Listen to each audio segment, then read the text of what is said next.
প্রিয় দর্শক, এই মুহূর্তে সবচেয়ে বড় আপডেট, জন্ম শংসাপত্রে বড় বদল, বড় পরিবর্তন। সরকার দিল নতুন গাইডলাইন। চলতি মাসেই শুরু হতে চলেছে বিশেষ নিবিড় সমীক্ষা। আর এই সমীক্ষার একটি গুরুত্বপূর্ণ প্রামাণ্য নথি হলো বার্থ সার্টিফিকেট। আর এই বার্থ সার্টিফিকেটের উপর এক নির্দেশিকা জারি করল রাজ্য স্বাস্থ্য ভবন। কি এই নয়া নির্দেশিকা? আজকের এই প্রতিবেদনে বিস্তারিত আলোচনা করা হবে, তাই ভিডিওটি এখনই একটি লাইক করে দিন। আর আমাদের এই চ্যানেলে প্রথমবার ভিজিট করে থাকলে অবশ্যই চ্যানেলটি সাবস্ক্রাইব করে রাখবেন, যাতে পরবর্তী ইনফরমেশন মিস না হয়। প্রিয় দর্শক, সজল এক্সক্লুসিভ ইউটিউব চ্যানেলের পক্ষ থেকে আরও একটি ইনফরমেটিভ ভিডিওতে আপনাদের সবাইকে স্বাগত জানাই। বিহারে এসআইআর চালুর সময় সবচেয়ে বেশি জোর দেওয়া হয়েছিল জন্মের শংসাপত্রের উপর। আর এই রাজ্যেও ইতিমধ্যে নির্বাচন কমিশনের তরফে আধিকারিকদের প্রশিক্ষণ দেওয়া হয়েছে। রাজ্যে নির্বাচন কমিশনের তরফ থেকে এসআইআর চালুর প্রস্তুতি রাখা হয়েছে। এরই মাঝে রাজ্যের স্বাস্থ্য দপ্তরের তরফ থেকে জন্মের শংসাপত্র সংশোধনের ক্ষেত্রে কড়া গাইডলাইন জারি করা হলো। কেন এই গাইডলাইন জারি করা হলো? স্বাস্থ্য দপ্তর সূত্রের খবর, রাজ্যের বিভিন্ন জেলায় জন্মের শংসাপত্র দেওয়া এবং নাম সংশোধনের ক্ষেত্রে একাধিক দুর্নীতি এবং বেনিয়মের অভিযোগ আসছিল দীর্ঘদিন ধরে। তারই পরিপ্রেক্ষিতে এবার গাইডলাইন জারি করা হলো। প্রয়োজন অনুসারে আর ইচ্ছামতো নাম সংশোধন করা যাবে না। সেই অভিযোগের নিষ্পত্তি করতে এই মর্মে স্বাস্থ্য দপ্তরের তরফ থেকে চিঠি দেওয়া হয়েছে প্রত্যেকটি জেলার মুখ্য স্বাস্থ্য আধিকারিক, জেলা শাসক এবং কলকাতা পুর নিগমের কমিশনারকে। জারি করা হয়েছে নির্দিষ্ট গাইডলাইন। আর এই গাইডলাইনে আরও বলা হয়েছে, রাজ্যের প্রত্যেকটি হাসপাতালে বার্থ রেজিস্ট্রার হিসাবে নার্সিং স্টাফেদের সরিয়ে তাদের জায়গায় একজন করে মেডিকেল অফিসারকে দায়িত্ব দেওয়া হয়েছে। অর্থাৎ এতদিন পর্যন্ত শিশু জন্মের পর থেকে বার্থ সার্টিফিকেটে নার্সিং স্টাফরাই সমস্ত রেজিস্টার করত। তবে এখন নার্সিং স্টাফেদের পরিবর্তে মেডিকেল অফিসারকে নিযুক্ত করা হয়েছে। বার্থ সার্টিফিকেট সংক্রান্ত সমস্ত তথ্য আপলোড করার দায়িত্বে রয়েছেন মেডিকেল অফিসার। খুব ভালো উদ্যোগ। আরও বলা হয়েছে, জন্ম শংসাপত্র সংশোধনের আড়ালে দুর্নীতির গন্ধ পাচ্ছে স্বাস্থ্য দপ্তর। সেই জন্যই কি আগেভাগে জন্মের শংসাপত্র দেওয়া এবং সংশোধন নিয়ে কড়া গাইডলাইন জারি? এমনই সব প্রশ্ন ঘোরাফেরা করছে স্বাস্থ্য ভবনের অন্দরে। আসুন জেনে নিই কি সেই গাইডলাইনে কি বলা হয়েছে। নয়া গাইডলাইন অনুযায়ী কিছু তথ্য রয়েছে, সেটা আমরা দেখে নেব। যদিও কোনো শিশুর ক্ষেত্রে নাম ছাড়াই রেজিস্টারের তথ্য দেওয়া হয়, তাহলে সুনির্দিষ্ট তথ্য প্রমাণ দেখে তবেই নতুন করে নাম নথিভুক্ত করতে পারবেন রেজিস্ট্রার।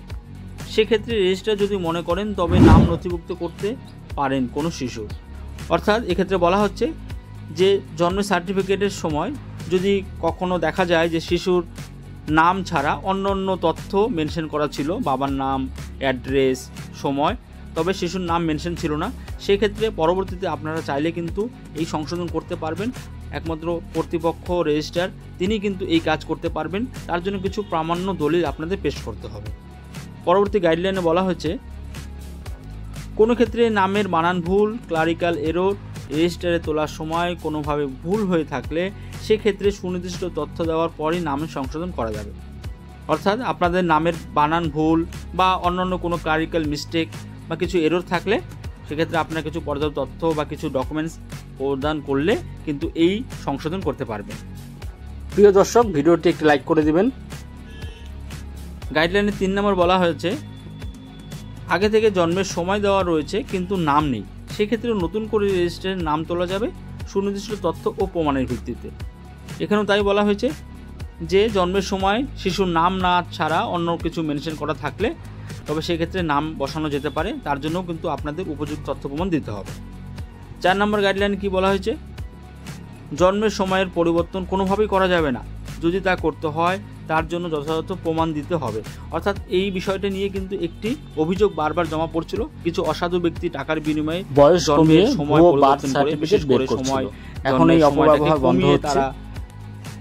নির্দেশিকায় একটি গুরুত্বপূর্ণ পয়েন্ট তুলে ধরা হয়েছে যে বিবাহ বিচ্ছেদ বা পুনর্বিবাহের ক্ষেত্রে সন্তানের জন্ম শংসাপত্রে একবার নিবন্ধিত বাবার নাম অপসারণ বা প্রতিস্থাপন করা যাবে না। অর্থাৎ বাই বার্থ যিনি বাবা তারই নাম প্রাথমিক অবস্থায় প্রথম শংসাপত্রে যেটা মেনশন করা থাকবে সেটাই কিন্তু ফিক্স থাকবে। পরে আপনারা পুনর্বিবাহ বা বিবাহ বিচ্ছেদ হলে বাবার নাম পরিবর্তন করতে চাইলেও পরিবর্তন করতে পারবেন না। স্বাস্থ্য ভবন সূত্রে জানা যাচ্ছে যে কোনো অনুমোদিত পরিবর্তনের জন্য আবেদনকারীদের আধার কার্ড, ভোটার আইডি অথবা প্যান কার্ড সহ পরিচয়পত্র জমা দিতে হবে।